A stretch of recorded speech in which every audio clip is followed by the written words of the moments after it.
अस्सलाम वालेकुम, welcome in the नायबाज़ न्यू व्लॉग। रात के 2 बजे मैं व्लॉग स्टार्ट कर रही हूँ। मैंने कहा चलें आपको बताऊँ कि रात के 2 बजे हम सहरी कैसे बनाते होते हैं। भाई यहाँ पर मैं सहरी बना रही थी अपने लिए, गोल सा पराठा। बाकी पूरा हॉस्टल नीचे वार्डन वाला पोर्शन सन्नाटे में था। मैं ज़रा सा भी कुछ रखती थी ठक करके आवाज़ आती थी। मैंने कहा वैसे तो ज़िंदगी में इतनी आवाज़ें कभी नहीं जितनी अभी इस टाइम आ रही होती थी। उन्होंने सारों ने एसी लगाया हुआ था कमरे में और सब घूप हुए हुए थे, किसी को पता ही नहीं है। यहाँ पे हमने अपनी सहरी शरी रखी और जल्दी जल्दी से ना सहरी कर ली क्योंकि हम लेट हो रहे थे। उसके बाद नमाज शमाज पढ़ रही और फिर कुरान पाक ले लिया। इनमें आप देख सकते हैं चंदा मामा तो इतनी जल्दी आ जाते होते हैं ना, सूरज इतनी जल्दी निकल आता होता है पता ही नहीं चलता होता, लेकिन इस समय आसमान बहुत प्यारा लग रहा होता है। और जैसे ही मैंने किताबें खोल लिया और कसम से मेरा ज़रा पढ़ने का दिल नहीं कर रहा था। भाई खैर की हो सकता है, पढ़ना तो है ना, पूरा सेमेस्टर नहीं पढ़िया तो हम पेपर तो देना ही है ना। खैर बाकी सब छोड़ें, आपको एक बात बताती हूँ, मेरे साथ बहुत बड़ा मोए मोए होया है। मैं गीगा में गई, मैंने वहाँ पे जूलर की शॉप से पूछा कि मैंने अपने कान सिलाई करवाने हैं, कितने में कर दोगे। उसने कहा 1500। भाई जी ये मेडिकेटेड होता है, फ़्लॉ होता है, प्रॉपर स्प्रे होगा। मैंने कहा यार भाई ऑब्वियसली कोई अच्छी चीज़ है तब भी वो इतना बोल रहा है। खैर मैंने कहा ठीक है 1500 रुपये में भाई ने ना मेरे कान स्प्रे शप्रे लगा के सही से कान छानना सिलाई कर दिए। तो जब मैं बाहर आई ना और एक दुकान छोड़ के दूसरी दुकान पे देखा तो उसके ऊपर लिखा था यहाँ पे फ्री में कान सिलाई करवाएं। यार मुझे इतना दुख लगा उस टाइम, इतना दुख मुझे ज़िंदगी में कभी नहीं हुआ जितना मुझे उस टाइम हो रहा था कि यार मैं तो जा रही थी रोने के लिए कि प्लीज़ मेरे 1500 वापस करो यार, ये तुमने बहुत बड़ी गलती कर दी है। खैर यहाँ पे पढ़ाई होते होते होते कब 12:30 हुए पता ही नहीं चला, दिन के 12:30 होने वाले थे। है धूप बहुत ज़्यादा तेज़ हुई थी। मैंने कहा चल बेटा अब आखिरी मोमेंट पे ज़रा दिल नहीं कर रहा होता बेड से उठने का, मतलब आप अपनी बुक्स बंद करो, और उससे पहले खोलने का दिल नहीं कर रहा होता।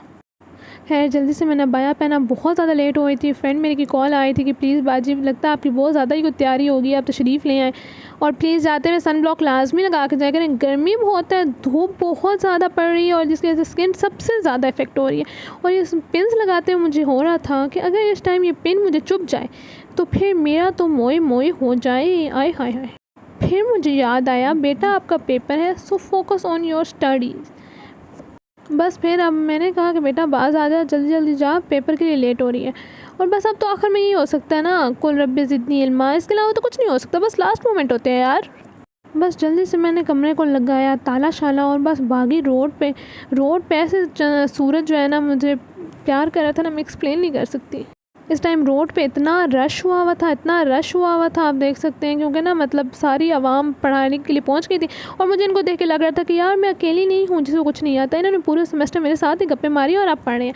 खैर यहाँ से हमने अपना रोल नंबर देखा और जाके पेपर शेपर दे के वापस आए। और इसी में मैं सोची थी कि मैं तो आ गई हूँ, मेरी दोस्त अभी तक वापस क्यों नहीं आई। और जब वो आई तो फिर मैंने उसको सलाम वालेकुम किया कि ठीक है हम दोनों का पेपर अश्लील तरीन हुआ है, कोई मसला ही नहीं।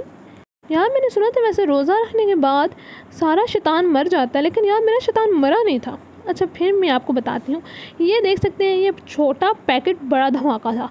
अब आप सोच रहे होंगे कि बाजी क्या करना चाह रही हैं। फिर ये डब्बा शब्बा मैंने निकाला, इसके बीच में छोटे छोटे थे पटाखे। मैंने ये पटाखे निकाले, जो बाजी जा रही होती थी ना मैं उनके पाँव में फेंक दी थी और एकदम ठक करके आवाज़ आती थी।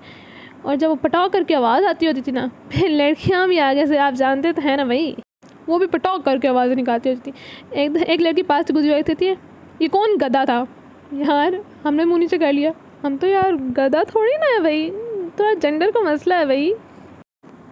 तकरीबन यहाँ पे 4:45 हो चुके थे। मैंने कहा चल बेटा इस गर्मी में शदीद धूप में चल बेटा हॉस्टल वापस।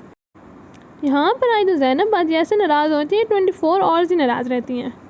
बस फिर ये चाहती हैं कि चलें ले जाएं मुझे शॉप पे जाकर ज़्यादा सारी आइसक्रीम्स खिला दें, कोई लेस शेस ले दें, कोई बंटीज शंटीज ले दें, वहाँ जाकर रुकती भी नहीं है ना ब्रो। और उसके बाद आप ये सब देख रहे हैं, ये मेरा एक राज है, मैं अपने कमरे की चाबियाँ कहाँ छुपा कर जाती हूँ भाई। खैर ऊपर आई तो मेरे कमरे में ऐसे धूप ने तमाचा मारा ना मुझे, उसने भी बोला मुझे कि गेट आउट हो जाओ बाजी कमरे से। खैर मैं नीचे वाले पोर्शन पर आ गई, मैंने कहा क्या पता मुझे इस रूम वाली लड़की रख ही ले। फिर इस कमरे में आ गई, लेकिन ग्राउंड फ्लोर पर शुक्र है रूम ठंडा था। फिर बस उठी मैंने जल्दी से और अफ्तारी बनाई। अल्लाह भला करे मेरी मामा का, उन्होंने मुझे मैक्रोनीस बना के भेजी थी, थैंक्स टू माय फ्रेंड। उसने मुझे जो है ना, ये पिछली अफ्तारी थी मेरी, अभी जो अगली अफ्तारी थी वो मैं आपको दिखाती हूँ। तो अगर ये व्लॉग में मामा या अम्मी देख रही हुई तो दोनों ने मुझे शदीद वाली गालियाँ निकालनी हैं।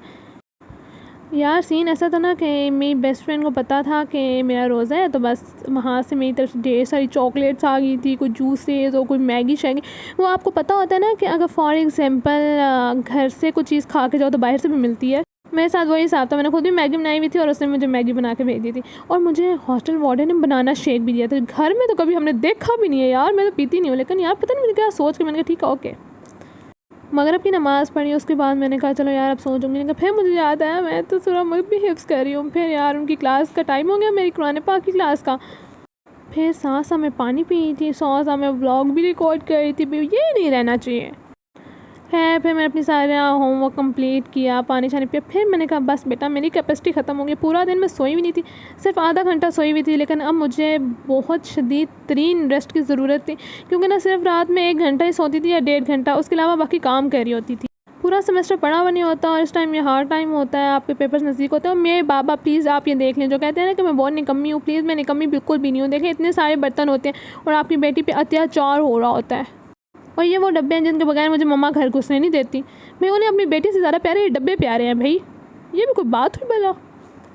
ये भी रात के 1 बजे का टाइम था। मैंने कहा ज़रा जाके चेक करके आऊँ कि जो मेरी सहेलियाँ हैं वो क्या कर रही हैं। तो उधर जाके देखा वो भी बाजियाँ भी सही करके शुगर लगा रही थी। वो एक कमरे में बैठ के आपस में ही ना वीडियो कॉल पे बातें करी थी। मैंने कहा वाह वाह वाह वाह। है मेरा लैपटॉप दगाबाज था, दगाबाजियाँ कर गया था मेरे साथ। फिर जाके मैंने फ्रेंड से बोला यार प्लीज़ थोड़ी देर के लिए अपना लैपटॉप दे दे। फिर यहाँ पे लिया मैंने रात के 1 बजे उनसे लैपटॉप, और यहाँ पे जाके मैंने अगेन शायरी शायरी बनानी थी।